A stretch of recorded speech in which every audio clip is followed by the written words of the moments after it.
Chega junto que a gente continua a partir de agora o papo com Henrique Vieira, pastor, teólogo, ator e um crítico ferrenho da mistura entre religião e política. Nessa mistura você não bota muita fé, Henrique? Não.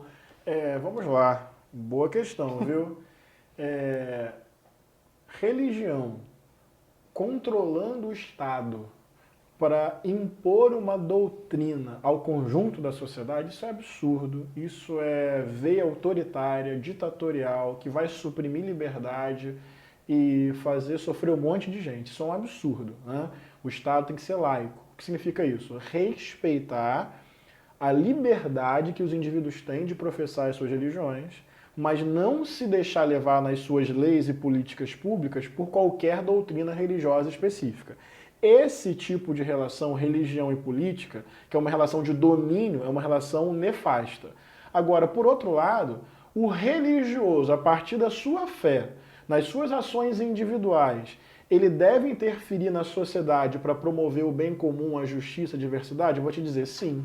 Esse é um tipo de relação que não é de domínio, não é de usar o Estado, não é de impor leis. Porque, por exemplo, eu sou religioso, creio em Jesus e sou um agente político. Não no sentido de eleição, candidatura, parlamento, não. Porque política é a dimensão da vida. Como dizia Aristóteles, o ser humano é um animal político. Então, esse tipo de relação é inevitável. E eu diria que é até saudável. Porque é uma relação que não é de domínio, não é de controle, não é de desrespeito, mas é usar a sua fé para promover o bem comum, a justiça. Então, vou dar o exemplo da irmã Dorothy, que lá no Pará, a partir da sua fé em Jesus, lutava pela floresta, lutava pelo direito à terra. Isso é uma boa. A irmã Dorothy é um bom exemplo de uma fé saudável que respeita a diversidade e luta pela justiça. Você descarta a candidatura, por exemplo? Você não tem vontade ou é uma coisa desse momento que você não está afim? Nesse momento não está no meu horizonte. Eu não acho que seja errado, desde que tenha critério. Entende o que eu quero dizer? Você pode ser um religioso atuando na política institucional em prol do bem comum. Eu fui vereador em Niterói.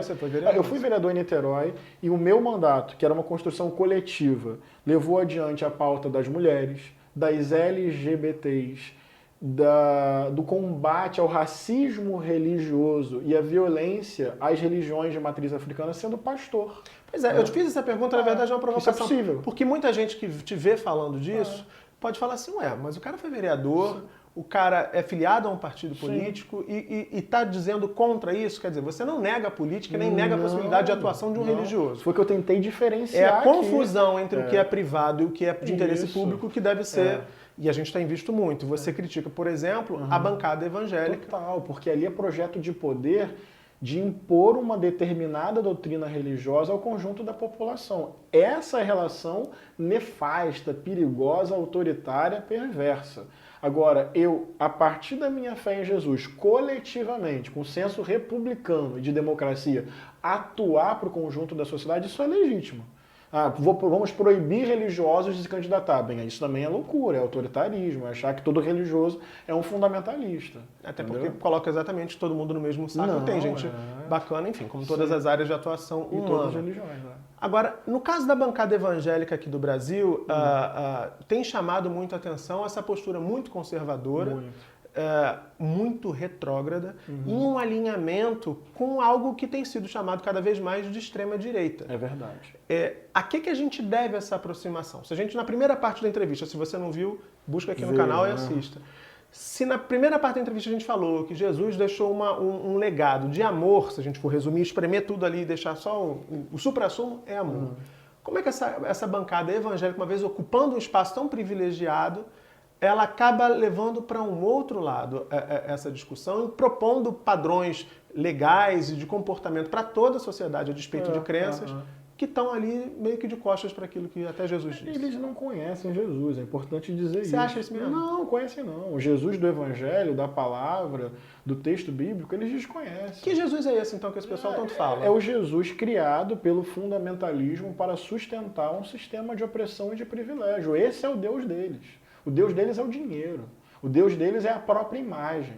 O Deus deles é o moralismo que se escandaliza com um beijo gay na televisão, mas fica em silêncio diante da fome, da desigualdade, do latifúndio e da morte de LGBTs por ódio. Então tem que dizer com muita firmeza, eles não conhecem Jesus, eles matariam Jesus hoje. Eu tenho dito isso em tudo quanto é lugar e reafirmo. Não quero reproduzir o ódio, acho que eles têm dignidade, no sentido de como qualquer ser humano tem, mas eu tenho o dever de dizer que este discurso é um discurso virulento, odioso e que promoveria hoje a morte do Senhor Jesus. Entendeu? Não desejo nenhum mal para eles. Aliás, eu desejo muito bem, sabia? Porque eu desejo que eles se convertam. Às vezes me perguntam assim, pô, você deseja algum mal pro Crivella? Eu, não! Eu desejo a coisa mais bonita do mundo, que ele se converta ao amor, à dignidade, à ética e se arrependa de ser tão maldoso com o povo e com os pobres. Nessa nossa conversa aqui, e em tudo que você tem produzido para a internet, sobretudo, aliás, é bacana, ele vai dizer que ele está produzindo um canal exclusivo dele agora, em breve vocês vão saber disso, vamos falar disso aqui ainda nesse papo. Você tem apontado, por exemplo, você tem falado disso e tem falado também em favor das minorias, né, das chamadas minorias, dos LGBTs, das mulheres, você tem falado contra o assustador genocídio, né, de jovens negros. Do meu povo, do nosso povo, né, e das periferias e das perifavelas, enfim, tudo isso.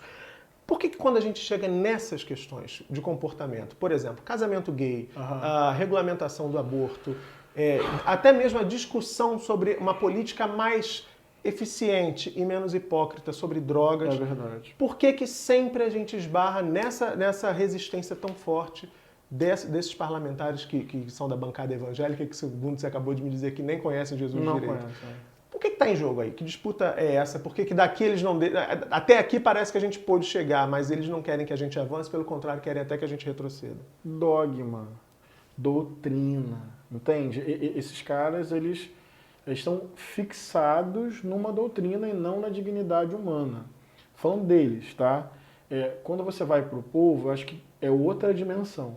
Porque uma coisa é a maldade, é a malícia, é aquela intenção de fazer o mal.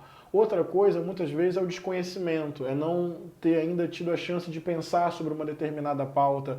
Eu gosto de diferenciar as coisas, sabia? Sim. Não gosto de pensar em todo mundo que pensa diferente de mim, que vê Jesus diferente de mim, dizer você não entende nada. Eu quero deixar isso bem registrado aqui. Eu estou falando desses líderes, desses perversos, dessas raposas. Agora, o povo, as pessoas no dia a dia que discordam eventualmente de mim porque tem uma outra experiência, uma outra história, uma outra formação, eu quero sentar, eu quero conversar, eu quero trocar ideia, eu quero coexistir na diferença, eu quero deixar isso bem registrado.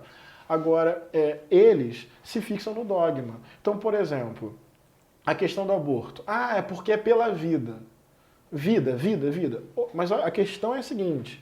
A política que hoje criminaliza só gera morte. Porque, por um lado, as mulheres estão abortando menos? Não. Estão abortando de forma clandestina, insegura, muitas vezes abandonadas pelos seus maridos mulheres mais e companheiros. Pobres, né? E detalhe, mulheres ricas fazendo em clínicas super seguras e mulheres pobres fazendo de forma clandestina e morrendo. Então, na prática, o princípio da vida não está sendo atendido pela criminalização do aborto. Política de drogas é um raciocínio semelhante. Morre mais gente de tiro do que de overdose. Isso quer dizer que não existe uso abusivo? Evidente que existe, e que machuca, que maltrata famílias e que destrói a integridade das pessoas. Só que criminalizar diminui o uso? Também não. Então por que não legalizar, regulamentar, conscientizar, falar dos riscos, trazer para a dimensão da saúde? O problema é que quando você fica fixado no dogma, você não consegue nem refletir, dialogar, imaginar uma realidade diferente, entendeu? Pois é, eu acredito muito nisso que você está dizendo do diálogo, sobretudo, e acho que essa é uma capacidade que a sociedade brasileira meio que tem perdido assustadoramente nos últimos 5 anos, se a gente puder pensar num recorte. A gente parece que o outro, quem pensa diferente, virou um inimigo. E por acreditar muito no diálogo, eu fico aqui te ouvindo e pensando assim, talvez muita gente que religiosa, né, que acredite no cristianismo, muita gente que seja evangélica e tal, possa estar te vendo agora e pensando assim, cara, o que o cara está falando tem sentido, sim. A gente pode apontar, talvez, alguns sinais para essa pessoa pensar assim, olha, que tipo de prática pode me ajudar a perceber se a minha liderança religiosa, se o meu pastor ou se o líder da minha igreja, enfim, sei lá, se ele está de fato comprometido com a religiosidade e com a fé, ou se ele está comprometido com outros interesses que não tem nada a ver com o bem-estar de todo mundo, com o meu bem-estar enquanto fiel. A gente pode pensar nos sinais assim que possam deixar essa pessoa mais assim alerta? Acho que um bom critério é João capítulo 13, verso 35, Jesus disse assim: nisso todos vão conhecer que vocês são os meus discípulos, se vocês amarem uns aos outros. Então, como um bom critério para perceber um discípulo de Jesus é o dogma, é a doutrina, é se vai à igreja todo domingo, é se fica vigiando o comportamento. Não. É a capacidade de amar. E o amor me faz sentir a dor do outro, o amor me faz ter compaixão, o amor me faz preferir perdoar do que condenar, o amor me faz respeitar as diferenças, o amor não me permite rir do sofrimento do outro, desejar a eliminação do diferente, justiçamento com as próprias mãos, pena de morte. Deu para entender? Se o amor é aquilo que me faz sentir um pouco da vida do outro na minha própria vida, tudo aquilo que promove violência é contrário ao amor, então não tem a ver com Jesus. Então, se esses líderes proferem ódio, zombam das mulheres, hostilizam LGBTs, ridicularizam religiões de matriz africana, não se preocupam com o sofrimento do povo, são indiferentes à dor de quem tem fome, bem, isso não tem nada a ver com o amor que me faz sentir a vida do outro na minha própria vida. Bem, eles estão falando de qualquer coisa, menos de Jesus. Como é que você se aproximou da religiosidade, Henrique? Desde criança.